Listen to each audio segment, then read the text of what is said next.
The human voice is the most malleable instrument on the planet.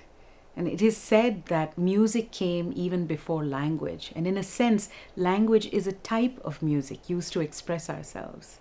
When you start to listen to and compare and contrast how the voice is used in many different genres around the world, from Bulgarian music to a Zulu chant to a Native American prayer or to Indian music, you realize that across the world, the voice is used almost in completely different ways, right from the way the sound is produced, where the sound is produced and projected from, the vowel shapes. All of these things are really different, and they really spice and color and flavor the sound that you're getting. The other interesting thing is how the human voice can also mimic pretty much any instrument on the planet.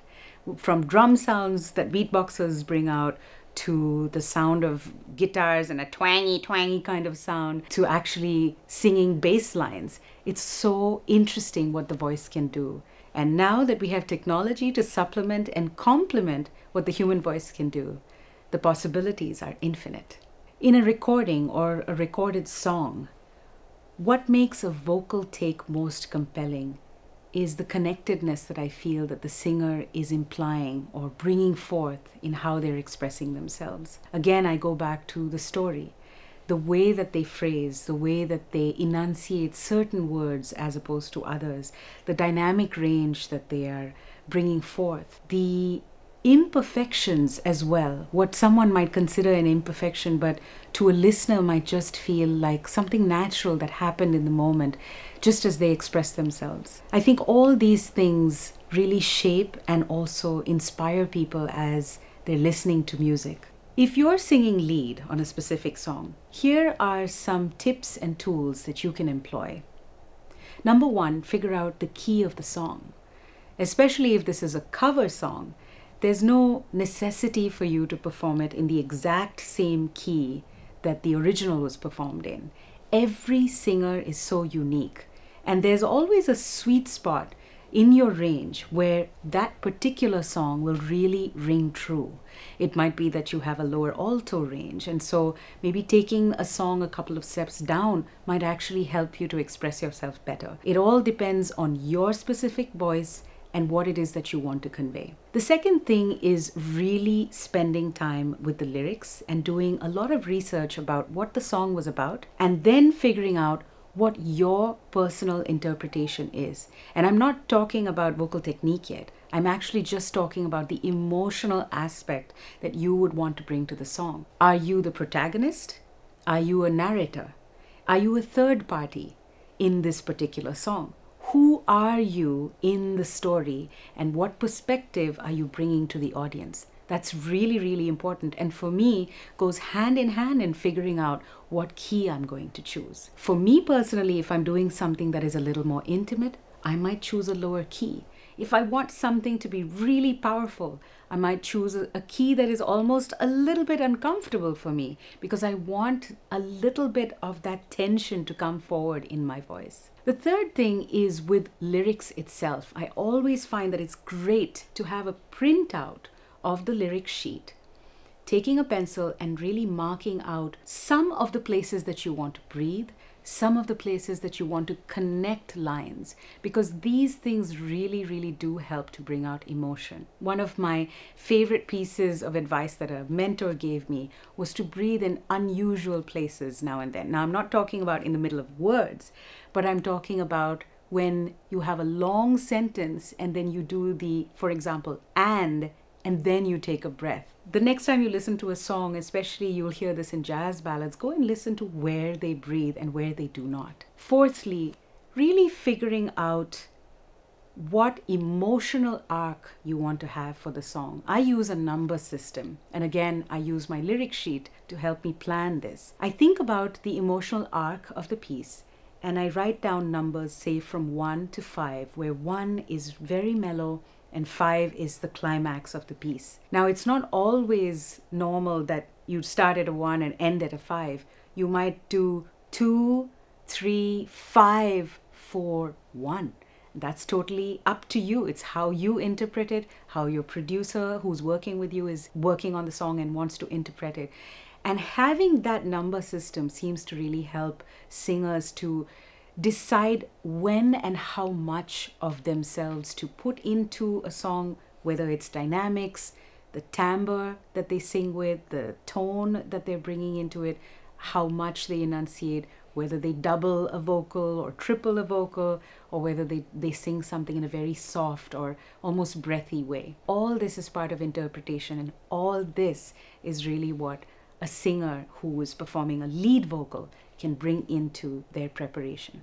When you're singing in the studio or producing a singer in the studio, here are some tools that you could use. First of all, it's great for singers to make sure that they've actually warmed up not only their voice, but their entire body. Singing is such a physical exercise. It's really something that you have to be fully active and present for. Now, there are some people who feel opposite. There are lots of singers who've lain on a couch and sung, and that might work for some people.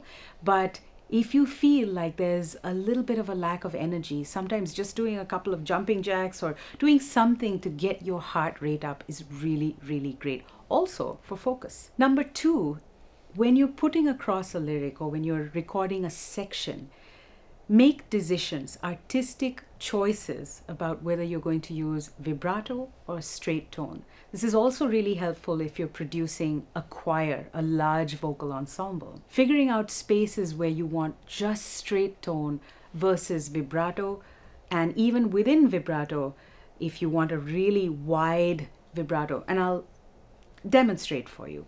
Straight tone. Here I am. Straight. With a little bit of vibrato at the end. Here I am. Just a little bit at the end.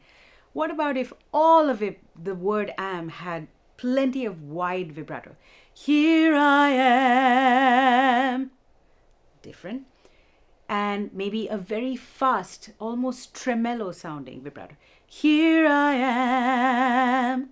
Again, it's really up to you. It's up to what it is that you want to express, where you use it. You could also do things where you go from vibrato into straight tone. It's really like using spices in cooking. Decide how much you want, when, and where. Another really interesting thing about vibrato, and I find that it's really great for musicians, singers who are very passionate about becoming full-time recording artists to practice, is the ability to match your own vibrato or create vibrato that is in time with a metronome. I find that with vocal ensembles, if the entire ensemble can actually do vibrato, create vibrato on time, it's a really interesting sound and effect to use to color your music. Another aspect is placement, whether you're placing something further back in your head or further forward. There's a very different sound. I'll use the phrase, hi, how are you? And I'm going to turn a little bit and use my hand to show you when it's a little bit further back and forward. So, hi, how are you? Right now I'm speaking sort of in the middle of where, how my voice sounds. Hi, how are you? Hi, how are you? Hi, how are you? I'm not getting louder. I'm placing it differently. Hi, how are you? Hi, how are you? Hi, how are you? Hi, how are you? Do you hear the difference? Hi, hi, hi, hi, hi, hi, hi, hi, hi, hi. Now deciding in your song where you want to have a brighter tone versus a darker tone is really useful, especially when you're working with a full choir. Let's say there's a song and the lyrics are again, mark my brow. So I could do, mark my brow. I'm really here, mark my brow. Or kind of center, mark my brow. Or really forward, mark my brow. Mark my brow. Mark my brow. So you can play with this with your vocal ensemble and have tons of fun with it. But it really helps, especially if, let's say you're singing a vocal outro and it repeats and repeats and repeats to infinity. You might want to use tone and the shifting of tone to color the entire outro section. Have fun with it. Another interesting technique is the use of a smile.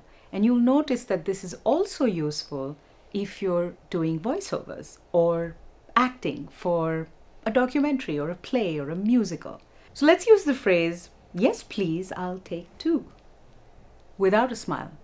If I sang it, "Yes, please, I'll take two," with a smile, "Yes, please, I'll take two," there's definitely a subtle but marked difference in that. And the other thing is it just makes everybody happy in the room if you're smiling. So I hope you can use that. Vowel shape is another really interesting technique. For example, if you have to sing the word way, but it's held over a long period of time, one thing we could do, especially again if you're either solo or with a group of singers, decide where the vowel shape changes. So do you do way? Do you do way at the end? Do you do way? So in one of these examples, when I did way, I had a longer closed mouth shape. It emphasized almost a darker sound. Way. When I made it a little more wide across, way. Again, it was sort of the smile technique. And then the other example was using both, starting long and ending wide and small. Way. And that could be, again, a really interesting way to color a phrase. Recording harmonies is one of my favorite things to do in the studio. I think I've practiced it so much that now when it comes up in a studio session, I'm elated. And I hope that you can find a sense of comfort with doing that, both as a producer and as a performer. There are several circumstances or situations where you will have to record harmonies. One could be where there's already a lead vocalist and you're trying to harmonize the lead vocal part. This means before even recording, really listening to the phrasing, exactly where the lead vocalist is breathing, how much vibrato or straight tone they're using, the vowel shape, whether they're singing with a smile, and the general energy and dynamic range that they're bringing into their performance. As a harmonizer, as someone adding an element that is parallel to the lead vocal, you really want to match what they're doing. Listening is key, and then really figuring out how to mirror them. The other scenario is where you have a choral part and you're singing several parts by yourself or with other people.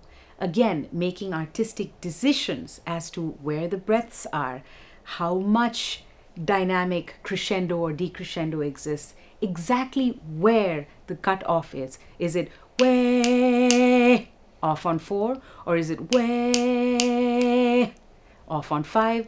Do you exhale when you cut off? Do you close your mouth when you cut off? All these things might seem like really tiny nitty-gritty, but it's what makes a vocal harmony section really ring and pop.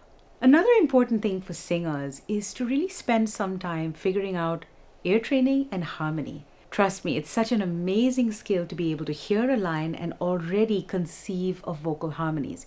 Even if you're not feeling comfortable as an arranger, being able to pick up harmonies and identify, oh, this is a third, this is a fifth, this is going to help you in the studio so much. As a producer, remember that you can also assist the other musicians in the studio while they're recording in case they're unable to catch a part.